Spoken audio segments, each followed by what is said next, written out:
Salut les amis, j'espère que tout le monde va bien. On se retrouve aujourd'hui pour le 28e épisode de cette série Tour du Monde. On regarde un petit peu les actus foot qui sont tombés depuis 24 heures et on va démarrer du côté de l'Arabie Saoudite avec le geste de Cristiano Ronaldo qui lui a valu une expulsion hier, carton rouge pour CR7 puisqu'il a mimé un coup de poing dans le dos de l'arbitre hier lors de la rencontre entre Al Nassr et Al Hilal.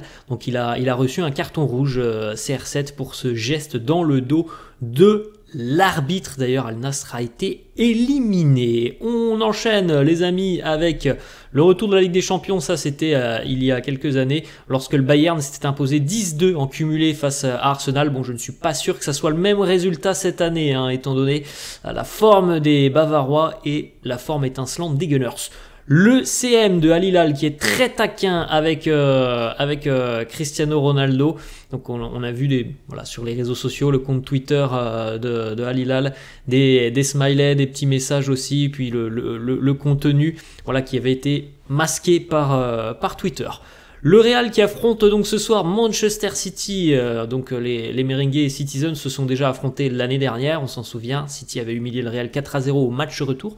Donc match aller ce soir au Bernabéu et la toiture du nouveau Bernabéu sera fermée. Le Real avait fait la demande au préalable auprès des instances de l'UEFA et cette demande a été validée. Donc l'ambiance va être folle normalement ce soir du côté du Bernabéu et ça va résonner avec cette toiture qui sera fermé le 4-0 l'année dernière, bon on s'en souvient tous, et les Merengues je pense l'ont encore en travers de la gorge. Regardez, ça c'était la frappe de Patrice Evra il y a 10 ans, Pat Evra qui nettoyait la lucarne de Manuel Neuer, quel but du latéral français.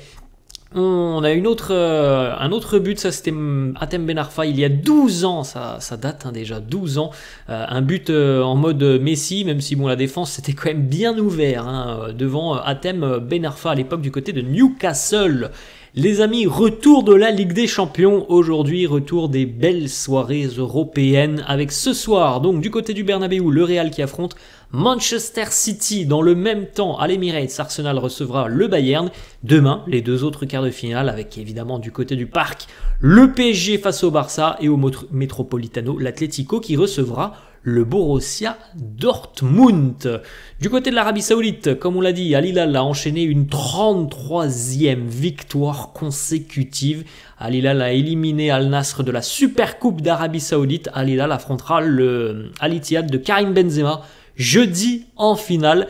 Et les stats sont démentiels, 33 victoires consécutives pour Al Hilal qui règne sur le football saoudien. Cristiano a été expulsé hier alors que son équipe était menée 2-0. Francesco Totti sera le capitaine de l'équipe Stallions représentant l'Italie à la Kings World Cup. Ça c'est quand même assez dingue, Une légende comme Totti qui sera donc capitaine de cette équipe et de cette sélection italienne. Du côté de la Ligue 2, la JOCR qui est tout proche de retrouver la Ligue 1. Les Auxerrois se sont imposés hier 2-0 face à 3. La JA est donc en tête de la Ligue 2 à 7 journées de la fin du championnat. Auxerre est leader avec 7 points d'avance. Donc on peut penser, et on leur souhaite, que la JA va terminer championne de France de Ligue 2 et donc retrouver l'élite l'année prochaine. Du côté du compte du jeune Andy Diouf, il s'est fait pirater son compte Instagram par une personne se faisant passer pour une fille de 18 ans. Le nombre de spam hacks sur tous les réseaux, c'est quelque chose de très grave. Alors c'est vrai que ça arrive aux footballeurs, ça arrive aux personnes lambda. Voilà, là c'est arrivé à Andy Diouf. On enchaîne avec une autre information qui concerne cette Kings World Cup et le streamer Amin Mathué. L'annonce devrait avoir lieu ce dimanche à 18 h. Amin Mathué et Samir Nasri seront en live pour le test des 60 sélectionnés parmi les candidatures pour jouer la Kings World Cup. Et ces sélections auront lieu à Clairefontaine. C'est quand même quelque chose d'assez incroyable. Petit déclat du côté du Barça. Joao Félix qui nous parle de Bernardo Silva. Alors on en avait déjà parlé je crois il y a quelques jours. Et Joao Félix qui nous dit « Je pense avoir convaincu Bernardo de rejoindre le Barça ». Mais cela ne dépend pas de lui pour le moment. Il m'a posé des questions sur les endroits où vivre, manger, la sécurité, tout ça.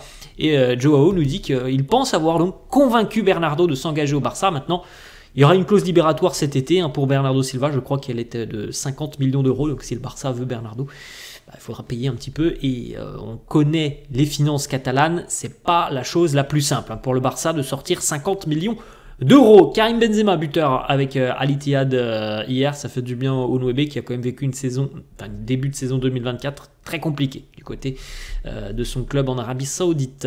Selon Foot Mercato, Manchester City souhaite toujours recruter le milieu de terrain brésilien Lucas Paqueta. Un accord salarial existe d'ailleurs entre le joueur et les Citizens. Pour l'heure, aucun contact entre City et West Ham. On jette un coup d'œil les amis selon le Parisien. Voilà le 11 probable du Paris Saint-Germain pour affronter le FC Barcelone demain. Donc Donnarumma dans les buts, Beraldo, Hernandez en charnière, Marquinhos à droite, Nuno Mendes à gauche, Fabian Ruiz, Vitinha, Zahir Emery, Kangin Lee, Mbappé et Dembélé. Donc Marquinhos qui pourrait être aligné à droite.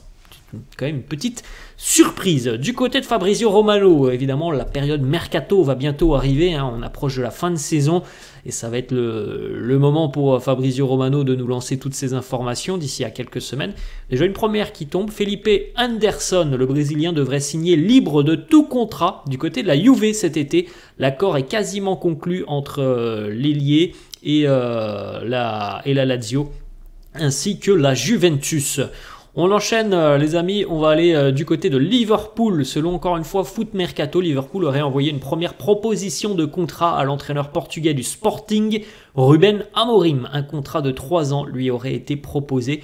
Les Reds souhaitent parvenir à un accord prochainement avec le technicien portugais. Jürgen Klopp va s'en aller. Liverpool aimerait que le futur entraîneur soit connu assez rapidement pour préparer évidemment au mieux la saison prochaine. Ruben Amorim a dit il y a quelques jours que il n'était pas certain, même loin de là, de rester au Sporting. Donc on peut penser que c'est une proposition, à mon avis, qui pourrait l'intéresser. Regardez, du côté de Manchester City, donc à l'aube de ce déplacement ce soir du côté du Bernabeu, on dénote 2 absences dans le groupe de Pep Guardiola. Kyle Walker et Nathan Ake sont tous deux forfaits pour affronter le Real. Du côté de l'Atlético, donc qui va affronter le Borussia Dortmund, Memphis Depay est forfait et sera éloigné des terrains pendant 3 à 4 semaines en raison d'une blessure musculaire, donc il ne jouera pas demain, il ne jouera pas non plus le match retour du côté du Signal Iduna Park. On va en Angleterre, en Première Ligue, chez les Toffees d'Everton. Encore un retrait de points pour Everton. Everton perd 2 points de plus pour violation du fair play financier.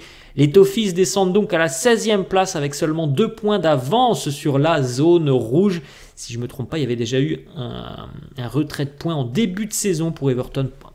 Peut-être septembre-octobre, je crois, pour les Toffees. Donc ils ont perdu pas mal de points et au final, à l'heure actuelle, ils sont toujours très engagés dans la course pour le maintien, alors que si on ne leur avait pas déduit tous ces points, je pense qu'ils seraient plutôt pas mal en PL, mais avec tous ces points de retrait, Everton va devoir lutter jusqu'en fin de saison pour aller chercher son maintien. On enchaîne les amis du côté du Paris Saint-Germain avec le forfait de Nordi Mukiele pour affronter le Barça ce mercredi. On rappelle que Achraf Hakimi est suspendu, Warren Zaïre-Emery devrait ainsi évoluer dans le couloir droit en défense. Alors ça, c'était les informations du quotidien L'Équipe. On a vu la compo du Parisien qui nous annonce Marquinhos. Ça se confirmera peut-être aujourd'hui, on verra, il y a les conférences de presse et notamment celle de Luis Enrique. Bradley Barcola et Warren Zaïre-Emery ont participé à l'intégralité de la séance d'entraînement du côté de Paris hier, donc leur présence face au Barça est normalement assurée. On regarde les amis le groupe du Real pour affronter City, 2 absences côté Real, c'est des absences habituelles, David Alaba et Thibaut Courtois. Du côté de Barcelone, Frenkie de Jong devrait faire son retour dans le milieu du Barça ce mercredi face au Paris Saint-Germain, tout comme d'ailleurs Andreas Christensen. Le milieu néerlandais a enchaîné un 3e entraînement avec le groupe. Pedri devrait être dans le groupe, mais trop juste pour démarrer cette rencontre. Donc il y a aussi des retours importants quand même côté catalan avant d'affronter le PSG. On continue une petite déclaration de Carlo avant cette rencontre entre le Real et City. Il nous dit l'aspect mental sera très important. Nous avons eu le temps de préparer ce match et je suis sûr que nous jouerons bien demain. Pour rappel, le Real a eu 10 jours de repos. City, sur cet intervalle de 10 jours de repos, City a joué 2 matchs en Première Ligue face à Villa et face à Crystal Palace. Donc, logiquement, logiquement, la fraîcheur physique devrait être du côté du Real. On continue les amis, petite information concernant Aubameyang qui s'est finalement vu attribuer le but marseillais inscrit au stade Pierre-Mauroy à Lille. Initialement compté le but comme un CSC du défenseur Ismaili. Au final, c'est un but accordé à Aubameyang, le 12e cette saison en Ligue 1 pour l'attaquant gabonais. On continue une petite déclat de Rudiger qui nous raconte un petit peu le phénomène qu'est Jude Bellingham. Il nous dit: pour être honnête, au début j'ai été surpris car je ne le connaissais pas et je ne connaissais pas grand chose sur lui, mais waouh, c'est une grande personnalité dans le vestiaire, il est très mature pour son âge, il fait tout bien, je ne suis plus surpris par ce qu'il fait maintenant, je suis habitué. On continue les amis avec un arrêt assez dingue, celui du portier polonais Szczęsny lors de la Juve, du match entre la Juve et la Fiorentina. Regardez, il va se détendre pour aller dévier ce ballon sur la transversale alors que la frappe était magnifique. On enchaîne les amis avec cette fois-ci une petite information qui concerne l'AS Nancy-Lorraine qui vient d'annoncer le décès de son président Nicolas Olvec à l'âge de 52 ans des suites d'une longue maladie. Une information qui concerne l'arbitre de la rencontre entre le Paris Saint-Germain et le FC Barcelone, ça sera l'anglais Anthony Taylor. Et voilà les amis, on a fait le tour de ces 24 heures d'actu foot. J'espère que ça vous a plu, n'hésitez pas à lâcher un petit pouce bleu, n'hésitez pas non plus à vous abonner à la chaîne, et puis je vous souhaite une bonne journée, une bonne soirée avec ces deux belles affiches de Ligue des Champions, et je vous dis à demain, ciao.